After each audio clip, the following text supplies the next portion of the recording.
Tipos de perturbação.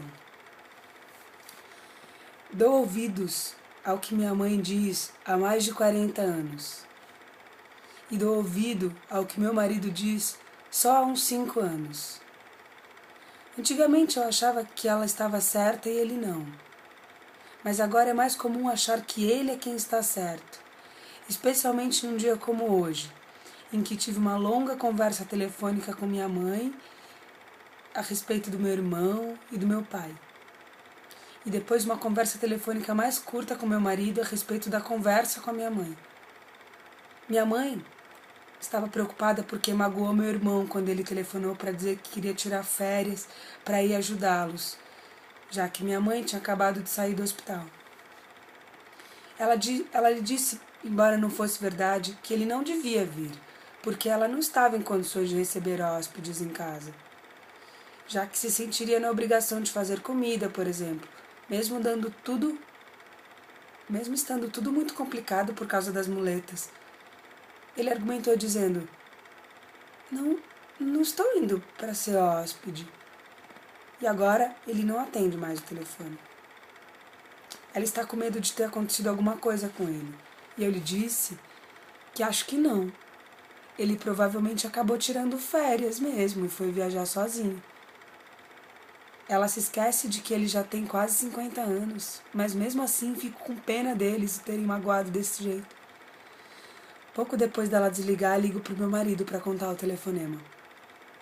Minha mãe magoou meu irmão para proteger a suscetibilidade do meu pai, invocando uma suposta suscetibilidade sua. E mesmo que para mim seja difícil ir contra a suscetibilidade do meu pai, que conheço bem, também é difícil acreditar que não desse para resolver as coisas de outro jeito, para que a oferta do meu irmão não fosse recusada e ele não ficasse magoado. Ela magoou meu irmão a proteger meu pai, contra a perturbação antecipada por ele, caso meu irmão fosse visitar. Inventou uma perturbação sua, um pouco diferente da outra. Agora o meu irmão, ao não atender o telefone, provocou outras perturbações na minha mãe e também no meu pai. Perturbações que são as mesmas ou parecidas em ambos, mas diferentes daquelas antecipadas pelo meu pai, assim como daquelas inventadas pela minha mãe para o meu irmão. Então, perturbada, minha mãe me ligou para contar da perturbação do meu pai por causa do meu irmão e me deixou também perturbada. Ainda que seja uma perturbação menos intensa e diferente daquela sentida pelo meu pai e por ela.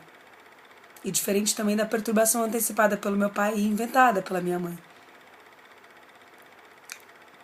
Quando conto essa conversa para o meu marido,